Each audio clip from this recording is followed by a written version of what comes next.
राजकन्या बड़ी सुंदर थी, देवता भी उसको देखकर आकर्षित हो जाए, इतनी सुंदर थी।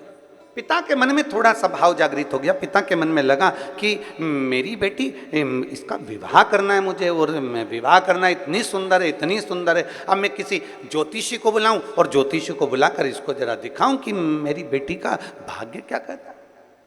और अगर मैं हर कोई ज्योतिषी को बुलाऊं तो वो श्रेष्ठता नहीं है। इसलिए उस पिता ने अपने राज पुरोहित को बुलाया, अपने राज्य के पुरोहित को बुलाया, अपने कुल गुरु को बुलवाया और राज पुरोहित को बुलाकर कहा कि राज पुरोहित जी, मेरी बेटी का मुझे विवाह करना है, आकर उसका भाग्य देख लीजिए और उसका भाग्य बता दीजिए।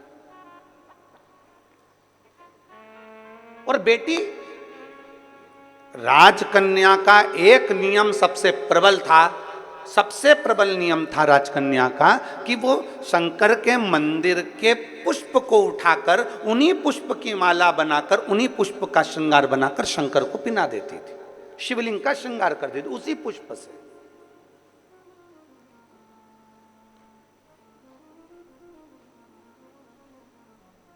जैसे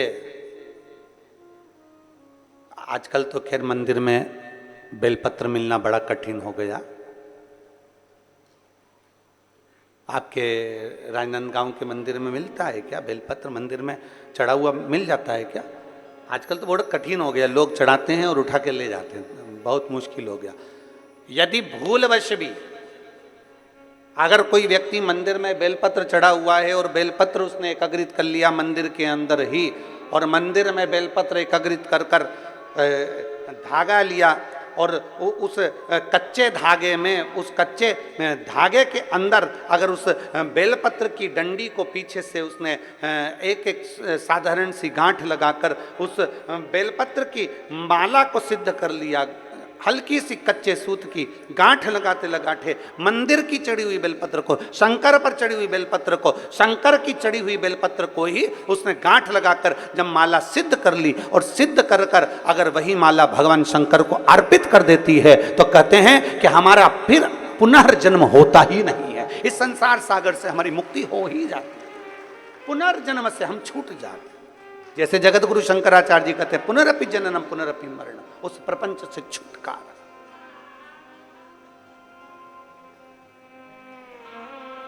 अब कई लोग ऐसे होते हैं कि वो पत्ती में छेद कर देते हैं, नहीं। शिव महापुराण की कथा कहती है चाहे बेलपत्र हो चाहे तुलसी पत्र हो, चाहे बेलपत्र हो चाहे तुलसी पत्र हो, इन दोनों पत्ती के अंदर सुई को नहीं पिरोना चाहिए। बेलपत्र के अंदर भी सुई को नहीं डाला जाता और तुलसी पत्र के अंदर भी सुई को नहीं डाला जाता, दोनों पत्र में। हाँ, कच्चे धागे से आप उसमें डंडी में गांठ लगाकर भगवान शंकर को माला धारण कर सकते हो, पर कौन सी बेलपत्र? फिर से बोलो जरा जम के, कौन सी बेलपत्र? जम के आवाज आना चाहिए। जो शंकर भगवान पर चढ़ी हुई है वही बेल। धोया, माला सिद्ध करी और वही माला मेरे देव अधिदेव महादेव को समर्पित कर दी, वही माला। नमामि शमीशा निर्वाण रूपम विभुम व्यापकम